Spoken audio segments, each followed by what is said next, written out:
Черное озеро, Казанская Лубянка, улица Дзержинского, проходящая вдоль парка Черное озеро, с первых лет советской власти известна располагавшимися здесь зданиями НКВД, а затем КГБ и МВД. Как уверяют психологи, именно к 40 годам женщина реализуется в социальном и профессиональном плане, обзаводится семьей и крышей над головой. Еще молодая, но уже мудрая, твердо знает, чего хочет и как этого добиться. Прекрасное время. Как говорила героиня любимого фильма, в 40 лет жизнь только начинается. Но, увы, кому-то в самом расцвете сил судьба готовит трагический финал. —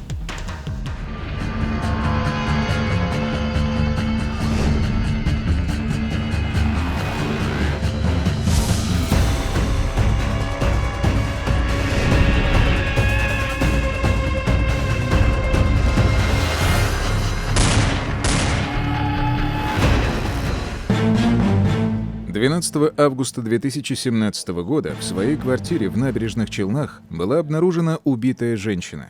43-летняя Оксана Рудник жила одна. Одиночество скрашивала любимая собачка. Оксана не очень вписывалась в стандартную схему дамского счастья. Давно в разводе, с возлюбленным рассталась, детей нет, родители умерли. Оксана сама зарабатывала себе на жизнь и все еще надеялась найти свою любовь. Рудник была мастером маникюра, имела обширную клиентуру и много постоянных клиенток. К тому же она освоила еще одну популярную процедуру – наращивание ресниц.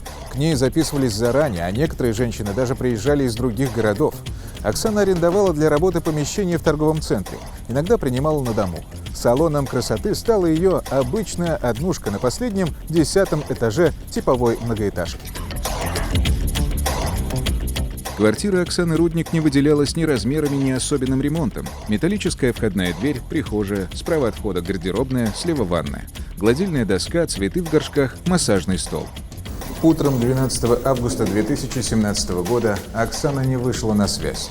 Ее искали клиентки, но она не отвечала на звонки и сообщения. Обеспокоенная подруга приехала к дому Оксаны, поднялась на 10-й этаж, стучала, звонила, дернула за ручку двери, которая оказалась открытой. Подруга шагнула внутрь квартиры. На полу на паласе в центре комнаты лицом вниз лежала Оксана Рудник. Женщина была в домашнем фиолетовом халатике. Рядом лежали очки с пятнами бурого цвета и яркий мячик, видимо, игрушка для собаки. Маленькая такса сидела тут же, возле тела хозяйки. Собачка была на поводке, который кто-то привязал к ножке массажного стола. Был обнаружен труп женщины с телесными повреждениями в виде резаной раны шеи. По данному факту Следственным комитетом было возбуждено уголовное дело. Улик на месте преступления было немного. В коридоре эксперты обнаружили след от обуви. У входа в зал лежал обломок канцелярского ножа. Таким инструментом с выдвижным лезвием режут картон или бумагу, а потом затупившиеся металлические фрагменты обламывают. В квартире и подъезде остались многочисленные отпечатки пальцев. Но есть ли среди них следы преступника, еще предстояло выяснить специалистам. Кто мог желать зла этой женщине? Добрая, отзывчивая. Она постоянно подбирала на улице бездомных животных, пристраивала в хорошие руки. У нее самой дома жила такса, из таких вот найденышей и кот, бывший бездомный. Личность довольно-таки положительная оказалась.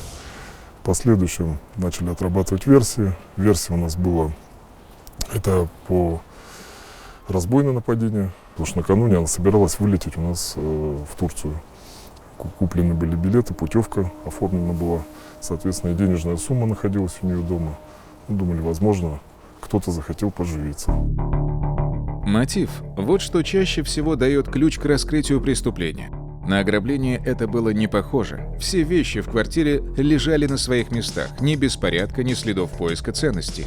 На убитой остались кольца, серьги, цепочка с кулоном, браслет. И даже в серой дамской сумочке в кошельке сохранились нетронутые 1200 рублей и ключи от квартиры. Что же привело к трагическому исходу? Случайность, ревность, месть? Как и любая одинокая женщина, Оксана Рудник мечтала о любви. Где современная дама будет искать мужчину своей мечты? Скорее всего, в интернете. Подруги подтвердили, что погибшая много общалась в социальных сетях и на сайтах знакомств. В виртуальном мире, насквозь прошитым интернет-нитями, довольно легко проследить контакты человека. Сотрудники следственно-оперативной группы нашли мужчину, с которым Рудник вступила в переписку. Сожитель, тоже ранее судимый у нее был этот парень, постоянно, значит, при употреблении алкогольных напитков оказывал на нее давление различное, то есть даже вплоть до рукоприкладства туда доходило. Но как бы любил ее, говорит, бью, значит, люблю, да, такой принцип у него был. Вот. При всяческом, ну, когда они расстались, каждый раз, когда он употреблял спиртные напитки, он, значит, какую-то ненависть к ней испытывал, злость, соответственно, пытался ей как-то нагадить, насолить. Подруги тоже говорили, что Оксана боится своего бывшего сожителя и даже как-то ходила с синяком под глазом. После расставания он мстил своей возлюбленной, писал неприличные слова на стенах ее подъезда, звонил Оксане на работу и говорил про нее всякие гадости.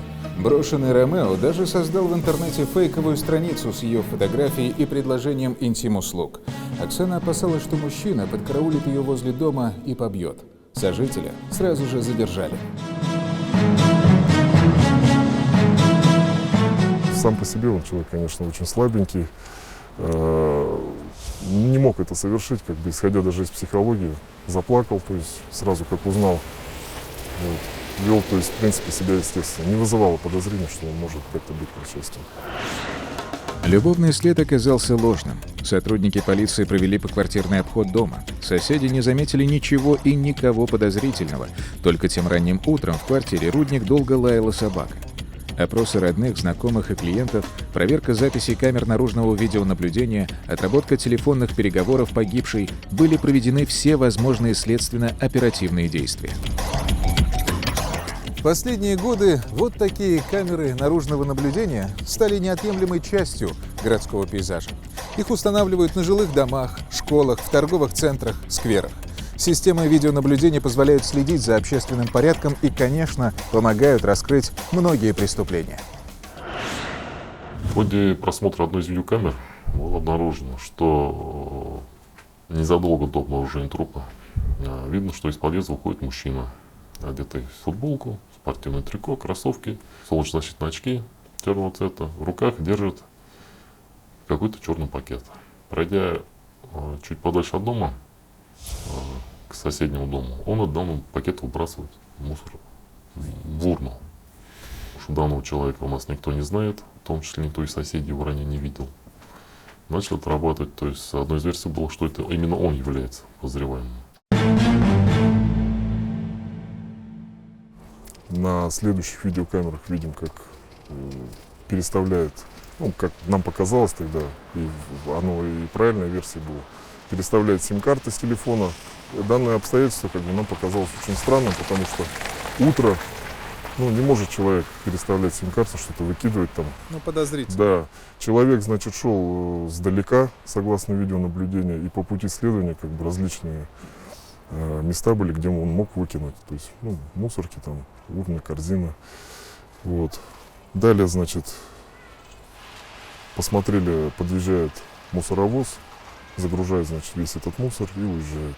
Немедленно был установлен, значит, этот мусоровоз, водитель мусоровоза, машина, который был опрошен, который рассказал, что вывез данный мусор на базу, где по переработке.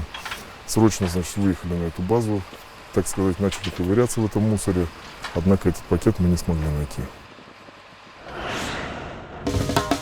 Компьютерная база правоохранительных органов выдала еще одно имя. Рудник Ростислав Ярославович. Как пишут в таких справках, с компрометирующими данными. Это был Ростислав Рудник, родной младший брат Оксаны. Он не так давно освободился из мест лишения свободы, где провел 11 лет за пособничество в убийстве 2 человек. Так получилось, что именно я сообщил ему о том, что его сестру убили. Вот. Реакция у него была, конечно, очень интересная. Он заплакал. Говорил, что вы, наверное, шутите там. да, и такого не может быть. Вот. Ну, всячески убивался этому горю. Стали проверять его алиби. Он сообщил нам, что он все это время находился на работе, работал он на стройке, там, начальником охраны. Вот. Мы оперативно выехали на место его работы, где была изъята видеозапись. Видеозапись, где на самом деле было видно, что Рудник Ростислав находится на объекте строительства, он никуда не отлучается, все время находится там под видеокамерами, скажем так. Это нас, скажем так, немножко озадачило. Следователи опросили родных погибшей женщины. Ростислав, как и все, горевал о потере. После смерти отца и матери сестра была самым близким и дорогим ему человеком. На похоронах он много курил и долго смотрел на гроб сестры. На поминках не прикоснулся к еде. Но почему-то многие из окружения Оксаны не очень верили в искренность чувств младшего брата. Когда Ростислава Рудника посадили в тюрьму, именно Оксана поддерживала брата. Она отправляла ему посылки, передавала деньги. Ростислав требовал все больше и больше. У него были долги из-за пристрастия к азартным играм. Оксану сократили в магазине, где она работала. Женщина устроилась мастером по маникюру. Ей нужен был стабильный доход для помощи родственнику. Когда Ростислав отбывал наказание, умерла их мать. Оксана решила продать родительскую двухкомнатную квартиру и купить 2 однушки себе и брату. Ростислав просил прислать его долю деньгами на зону, но Оксана не хотела жить вместе с братом после его освобождения. Сестра честно разделила деньги от продажи квартиры пополам. На 2 однокомнатные денег не хватало. Оксана подобрала вариант брату, долго советовалась с ним и купила ему гостинку. Сама же влезла в долги и кредиты, добавила эти деньги к родительскому наследству и приобрела себе однокомнатную квартиру. Скоро жизнь Оксаны стала похожа на ад. Мужчина тут же продал свою малометражку, переселился в съемное жилье и начал терроризировать старшую сестру, утверждая, что та обманула его при разделе родительского жилья. Оксана стала бояться за свою жизнь. Страх перерос в фобию. Оксана готова была поменять квартиру, переехать в другой город и даже в Грецию, где жили родственники. Как-то Оксана даже вызвала полицию, но заявление писать не стала. Она переживала, что брат еще больше разозлится и расправится с ней. И главное, Оксана считала, что Ростислав такой озлобленный после колонии. Пройдет время, он отогреется душой и одумается, а подругам говорила, что это же мой брат, как я его опять посажу. Из показаний подруги погибшей Оксаны Рудник. Оксана рассказывала, что Ростислав рассыпает под ее дверью кладбищенскую землю, проводит обряды с черными свечами, пугает, что после этого сестра должна умереть. Она боялась, что брат сделал ей заговор на смерть. Мужа и детей у женщины не было, брат являлся единственным прямым наследником Оксаны Рудник. И это было весомым мотивом, который следователи не спешили сбрасывать со счетов. Он практически каждый день к нам приходил в отдел. И пытался, скажем так, выяснить, как идет расследование. Мы, естественно, там делали вид, что у нас там все плохо. Да, расследование зашло в тупик. Сотрудники следственно-оперативной группы отработали телефонные соединения Ростислава Рудника. Выяснилось, что среди его частых собеседников был сослуживец по ЧОПу Олег Долгов. А Долгову, в свою очередь, утром в день убийства позвонил некто Евгений Рахов. Фото Рахова из социальных сетей были очень похожи на изображение мужчины, который утром вышел из подъезда убитый. Ростислав Рудник, Долгов, Рахов, Оксана Рудник. Круг замкнулся. Следователям и оперативникам потребовалось меньше недели, чтобы назвать имена подозреваемых. 18 августа в Набережных Челнах были задержаны Ростислав Рудник и Олег Долгов. 19 августа в Подмосковье нашли и арестовали Евгения Рахова. Рудник Ростислав, который 1,5 года назад освободился из мест лишения свободы, где отбывал наказание за, опять же, пособничество в убийстве 2 лиц. Вот. И в орбиту судопроизводства также были вовлечены, это у нас получается Долгов, подчиненный Рудника по работе. Они вместе работали в частном охранном предприятии «Деймос». И Долгов подчинялся ему по вертикали, по службе. И также Рахов, неоднократно судимый, который освободился буквально за несколько недель до вот этого преступления из мест лишения свободы. Рахов, он был приятелем Долгова. Они вместе отбывали наказание в одной колонии. Там и познакомились. За что задержали? Подозреваюсь в совершении преступления, якобы я причастен к убийству своей собственной сестры. Из явки с повинной Олега Долгова. В конце июля 2017 года ко мне подошел мой начальник, Ростислав Рудник, и предложил мне работу. Он пояснил, что у него есть баба, которая постоянно наводит на него порчу, и он уже устал чиститься от порчи. Он предложил мне за 100 тысяч рублей кончить ее, то есть убить. У него с собой были деньги, которые он мне показал. Я испугался и сказал, что на мокруху не пойду. Рудник начал меня пугать, снова напомнил мне, что я ему должен, и что он уволит меня за употребление наркотиков. «Сам не можешь? Найди человека». Дал 2 дня. Я не знал, что это его сестра. Долгов предложил в киллеры своего приятеля Евгения Рахова. Как мне говорил Рахов, он меня взял на слабо, как говорится. Долгов для меня был авторитет, и когда он мне предложил, получается, совершить убийство, я, говорит, не знал, кого я буду убивать, но согласившись, что я буду совершать убийство и узнав, что я убью человека, родную сестру заказчика, я, говорит, уже не мог отказаться. Вот получается, человек такой авторитетный в той среде, что исполнитель не может отказаться от данного ему слова даже. Рахов Евгений Николаевич, поясните, куда мы с вами прибыли, где мы сейчас в настоящее время с вами находимся? Мы находимся на 10 этаже, 10 этаж. Это то место, где я просидел всю ночь, ожидая выхода потерпевших из квартиры. 13 августа около 8 часов утра, как всегда перед работой, Оксана Рудник собралась гулять с собакой. Надела на таксу поводок, открыла входную дверь, но выйти из квартиры не успела. Отпечатки пальцев своих сейчас. Сейчас уже Все, в этот момент, пока я закрывал дверь, она пыталась выбить нож. Каким образом? Рукой. Какой? Правой. Рукой, да? Правой рукой вот этим местом. Угу. Подняла руку. Вы? Ничего я не сделал. Она ударила и... По ножу? Да, она хотела нож, видимо, выбить и сломала лезвие ножа. Лезвие ножа сломалось. Да, Лезвие куда упало? Где-то здесь должно было быть. Ну, это в этом месте, да, в коридоре? Дальше что? Нож он не полностью обломился, там кусочек еще оставался. После чего я направлялся к ней, она зашла в комнату. Она все время лицом к вам была, или спиной? Лицом. Лицом, да, вот так? Да, она зашла лицом. Потом она отвлеклась на собаку. Собака где была? Ну, собака здесь бегала. Вот, она отвернула голову в сторону собаки. Я зашел сзади нее. Прямо стойте, как вы стояли, как она стояла. Поставил нож в горло. Сказал, успокойся, не кричи. Я говорю, я пришел поговорить. Она начала сопротивляться. Моя левая рука держала ее руки вот в этом месте, в области тела. Я ни за голову не держал ее.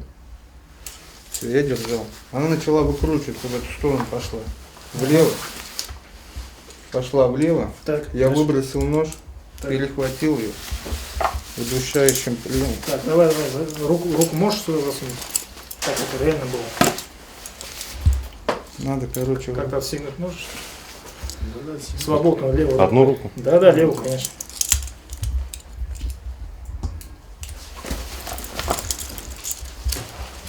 вот это было вот так вот. Ну все, давай полностью. Так Не вот. кинул сам рулем. После чего она начала выкручиваться в эту сторону, кричать и сопротивляться. После чего я выбросил нож, перехватил, взял ее на удушающий таким образом. Ага. Она какие действия у нее были? Она сопротивлялась. После чего в ходе сопротивления мы крутились, после чего она повернулась таким образом, начала терять сознание, опустилась на коленки таким образом. Произошло. Перестала давать признаки жизни, я ее отпустил. Удушение сколько минут или секунд происходило? Не больше 2 минут. Жизнь сестры Рудник цинично оценил в 150 тысяч рублей.